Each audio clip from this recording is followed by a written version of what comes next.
Halo sayang.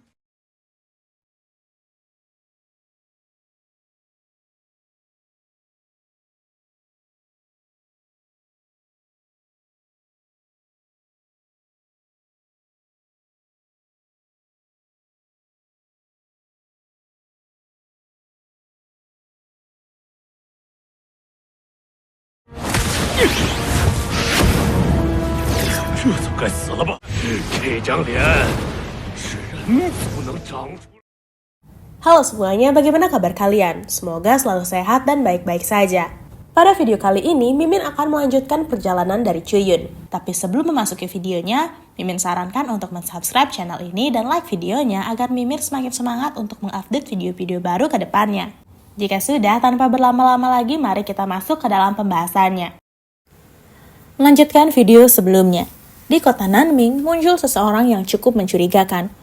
Orang itu ditugaskan oleh gurunya untuk pergi dan juga menyelinap diam-diam ke benua Qiankun. Dia kemudian berniat mencari cara agar dirinya bisa masuk lebih dalam ke kota ini.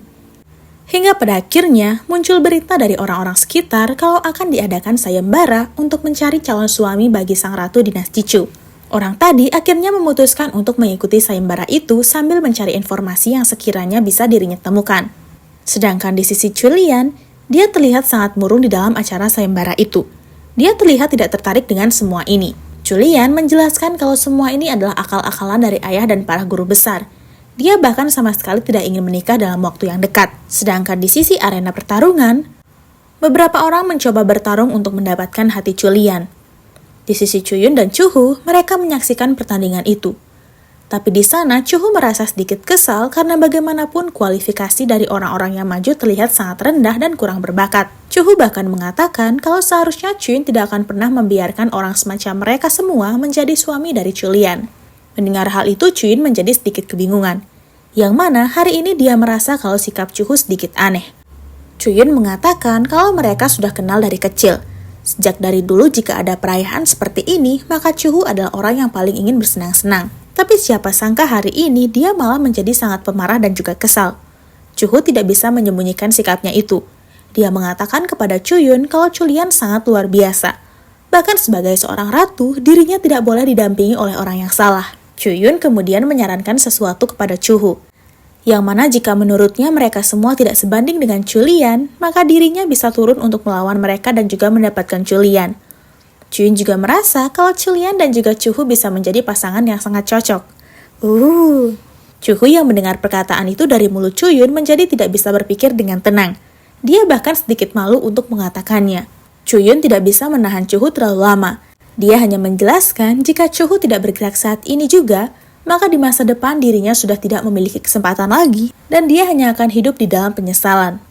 Tapi di sisi para jenius yang bertarung, muncul orang aneh tadi. Dia pun menantang si pemenang bertahan untuk mendapatkan hati Julian.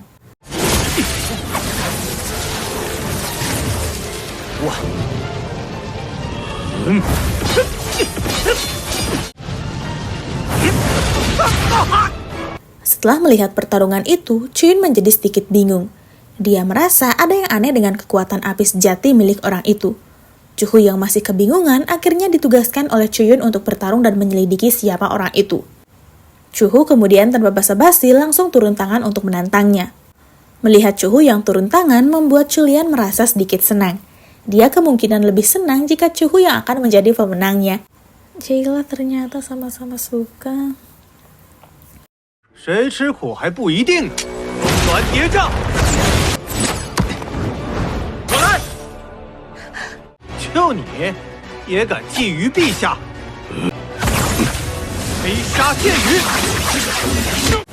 飞龙在天。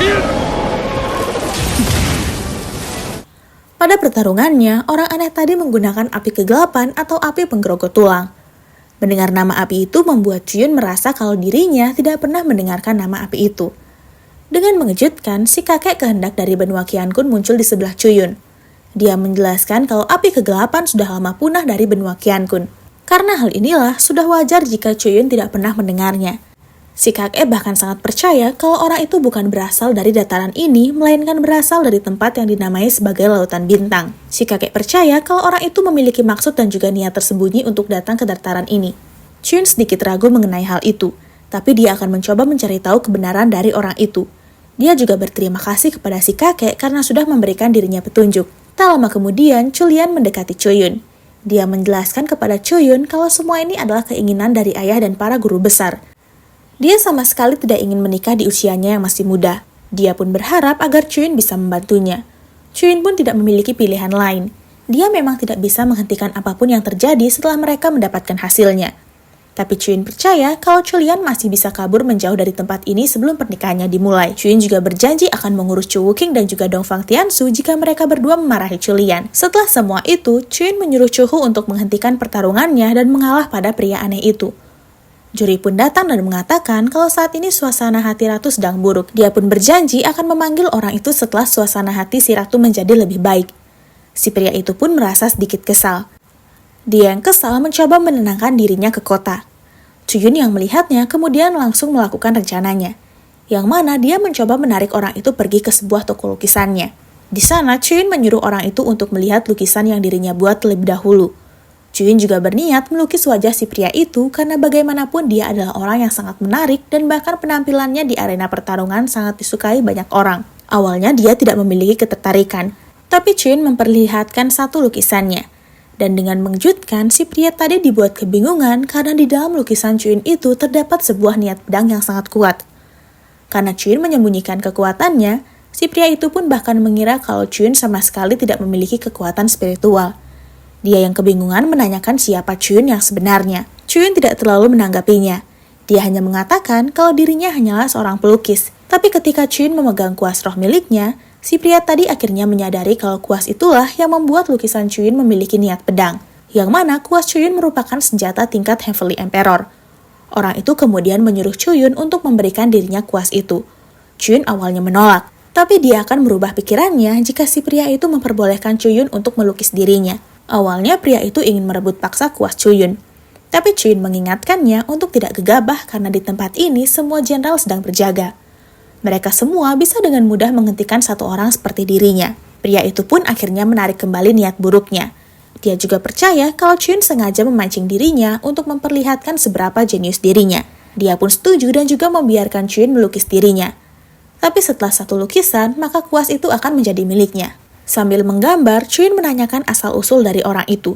Seharusnya dari caranya berpakaian, dia adalah salah satu keturunan Kaisar Supreme. Awalnya orang itu menolak menjelaskan.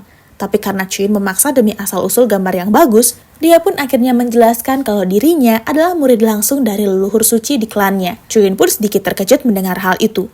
Karena di dataran ini, baik benua Zenling ataupun benua Qiankun, tidak ada satu orang pun yang bisa mencapai ranah leluhur suci.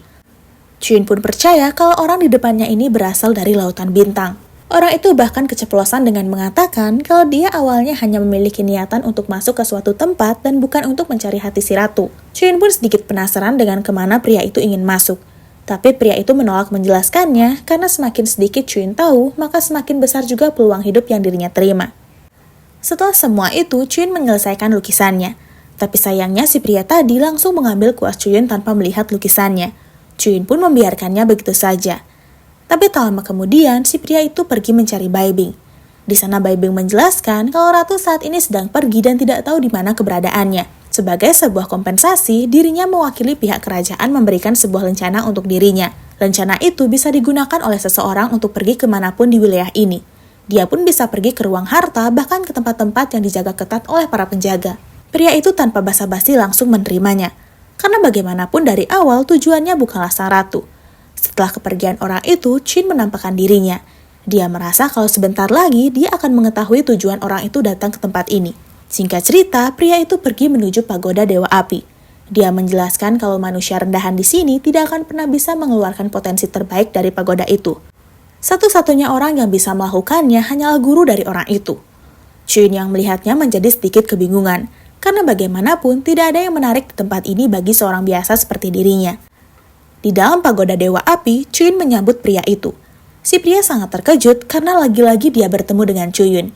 Dia bahkan menyuruh Choyun untuk pergi sebelum dirinya menyerang Choyun dengan apinya. Di sana Choyun malah bertingkah seperti leluhur yang ingin mewariskan sebuah karya agungnya kepada seseorang. Tapi sayangnya pria itu tidak mau mendengarkan Choyun.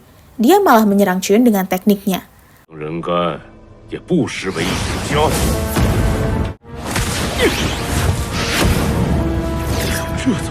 Pada serangan itu, dia sama sekali tidak berhasil melukai Chuyun. Chuyun akhirnya menyuruh orang itu untuk membantunya menyelesaikan lukisannya. Orang itu pun menjadi sedikit tertarik dengan Chuyun. Dia percaya kalau Chuyun memiliki harta pelindung untuk melindungi dirinya dari teknik api tadi. Di sana dia pun mencoba mengikuti permainan Chuyun. Dia bersedia membantu Chuyun, tapi Chuyun harus memberikan dirinya harta pelindung yang dirinya gunakan. Di sana Chuyun pun setuju dan juga mengeluarkan 2 lukisan. Dia kemudian menyuruhnya untuk memilih lukisan itu. Orang tadi cukup terkejut karena melihat lukisan yang cukup mengerikan itu. Dengan pintarnya, dia mengambil kedua lukisan itu dari tangan Chuyun. Tapi sayangnya orang itu tidak mau menepati ucapannya. Setelah dia mendapatkan harta pelindung Chuyun, dia malah berniat untuk kabur sebelum menyelesaikan perjanjiannya dengan Chuyun. Chuyun kemudian merasa sedikit kesal karena sesama manusia tidak boleh saling menipu. Tapi tiba-tiba orang itu merubah wujudnya menjadi sosok iblis. Dia merupakan salah satu bangsawan dari ras iblis raksasa di Lautan Bintang. Di sana si iblis itu pun merendahkan semua yang ada di tempat ini. Karena bagaimanapun di sini terlihat sangat buruk dibandingkan tempat dirinya tinggal. Chuyun tidak peduli dengan hal itu. Dia hanya menanyakan tujuan si iblis datang ke sini. Iblis itu pun tidak mau menjelaskannya. Karena Chuyun sudah tahu cukup banyak, dia pun berniat menyerang Chuyun lagi karena harta pelindungnya sudah diambil oleh dirinya. Tapi sayangnya Chuyun bukanlah orang yang bisa dikalahkan dengan mudah. Chuyun bahkan menjelaskan kalau dirinya tidak pernah mengatakan kalau 2 lukisan itu adalah harta pelindungnya. Di sana Chuyun pun memulai trik kecilnya untuk membawa masuk si iblis ke dalam lukisannya. Dengan penuh amarah, si iblis menghina Chuyun. Dia bahkan baru pertama kali merasakan penghinaan seperti ini. Karena bagaimanapun ras iblis raksasa miliknya adalah ras yang paling dihormati di Lautan Bintang. Chuyun sedikit ragu dengan hal itu, tapi si iblis sangat percaya dengan rasnya. Bahkan menurutnya, ras naga dan juga ras siluman hanyalah ras sampah yang tidak ada gunanya. Si iblis juga menjelaskan kalau seorang Heavenly Emperor manusia hanya akan menjadi pesuruh di wilayah ras iblis raksasanya. Mendengar hal itu, Chuyun menjadi cukup kesal karena perkataan ini menyinggungnya.